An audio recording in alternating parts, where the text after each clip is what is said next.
नमस्कार. आज नवरात्रीचा दुसरा दिवस आणि तुम्हा सगळ्यांना प्रश्न पडला असेल ना, मी कोणत्या स्त्रीला वंदन करणार आहे? तर मी त्या स्त्रीला वंदन करणार आहे जी आईसारखी चोख भूमिका बजावते. ती दुसरी तिसरी कोणी नसून आपली बहीण आहे. हो बहीण, जिला तुम्ही ताई, माई, दीदी, अक्का अशा नावाने संबोधता ना. कधी कधी मस्करीमध्ये भरपूर काही बोलता सुद्धा ना. भरपूर काही वेगवेगळी नावं ठेवलेली असतात ना बहिणींना. असो पण तुम्हाला माहितीये का, अडचणीमध्ये धाव घेणारी कोण असते? ती बहीणच असते. भावाला कधी गरज पडली ना, पहिला मदतीचा हात बहिणीचा असतो. डोक्यावर मायेचा हात बहिणीचा. आई नसेल ना घरी, सर्वात जास्त काळजी घेणारी बहीण असते. आई सांगूनच जाते बहिणीला, लक्ष ठेव बाई तुझ्या लहान भावांवर.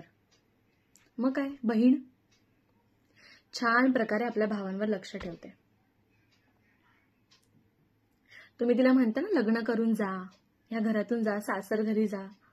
पण जेव्हा ती जाते तेव्हा तुम्ही राहू शकता का तिच्याशिवाय? रक्षाबंधनला, भाऊबीजेला पळत येणारी भावासाठी बहीणच असते ना. किती प्रेम करते ती बहीण, किती. तुमच्याबद्दल कोणी वाईट बोलत असेल ना, तर ना घर डोक्यावर घेणारी बहीण असते. तुम्हाला एक सांगू का, श्रीकृष्ण आणि द्रौपदीचंच बघा की नातं किती प्रेमळ, निर्मळ आणि स्वच्छ आहे. किती सुंदर असं आहे. तुम्हीही करता ना भरपूर प्रेम आपल्या बहिणीवर? मग कधी तिला वंदन करता का? नाही?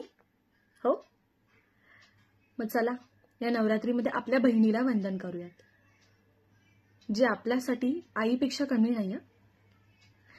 तर वंदन त्या स्त्रीला, प्रत्येक घरातल्या बहिणीला. धन्यवाद.